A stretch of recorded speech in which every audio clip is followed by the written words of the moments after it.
I was 9 years old when this happened. For whatever reason, I was home alone one night, so I was playing video games upstairs in my room. I wasn't allowed to answer the door to anyone when I was home alone. Whenever I was left alone, it wasn't for long. My mom would just be out grocery shopping or something like that. I was playing Metroid Prime on my GameCube. I used to be obsessed with that game.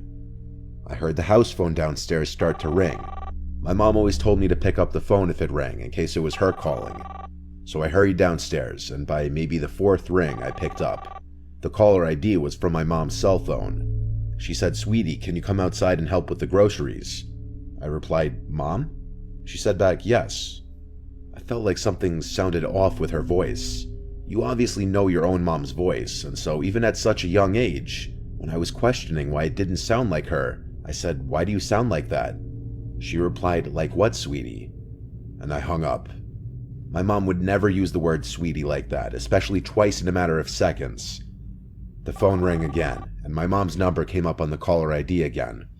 I ignored it. For some reason, my heart was racing. I was nervous. I sat in the kitchen, waiting to see if the phone would ring a third time, and it did. It took a couple minutes before the third ringing, but when I checked the caller ID, this time it was a different number. I picked up, and a man's voice on the other end said, "Hey James, I know this is gonna sound weird, but it's your dad. I'm outside." All I could mutter out was a weak, "What?" The man said, "I'm outside. I have a lot to explain." I hung up right then and there. My suspicion was in fact true that the first voice I heard was not my mom's. The phone rang again, and then again after that. I ignored it each time. I couldn't even call my mom because someone clearly had her phone. Then things took a turn for the worse when there were knocks at the front door. This went from a "someone has my mom's phone" situation to a "someone is outside the house" situation.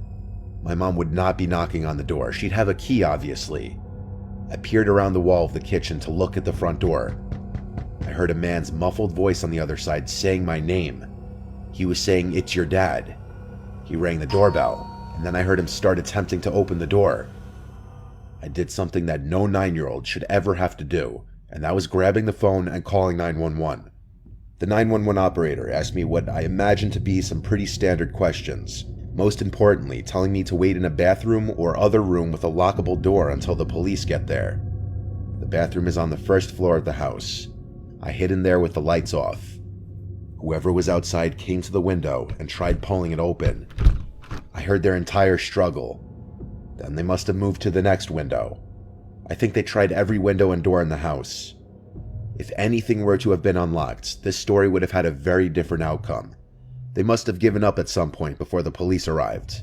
And I say they because clearly there were two people involved in this, a man and a woman. They both could have been out there for all I know. The operator told me that the police are at the front door now and it's safe to go meet them there. Only when I opened the door to the police was when I hung up the phone. They did a quick investigation inside and outside of the house and asked me where my mom was supposed to be and if my mom knew anyone who might want to hurt us. I'm sure I said I thought she was grocery shopping or something, and not that I know of. My mom returned home with my little sister in a panic when she saw the police cars out front. My mom's phone was stolen, which was already clear. I'm sure that our address, home phone number, and other personal information was stored somewhere on the phone, easily accessible, though how they knew my name, I'm not exactly sure. Something on my mom's phone must have given it away. It was an old Nokia flip phone. Who stole it was a mystery. But my mom's phone background was a picture of her with my little sister and I. This could have been an indication to some disgusting, creepy couple out there that the owner of this phone was a single mom with 2 young kids, and they tried to use that as a way of tricking me into leaving the house, which is absolutely disgusting and horrific. The phone must have been destroyed after the failed attempts at trying to lure me outside. Things were a little different after this. My mom wouldn't leave me alone anymore at night. Not until I was a few years older, at least.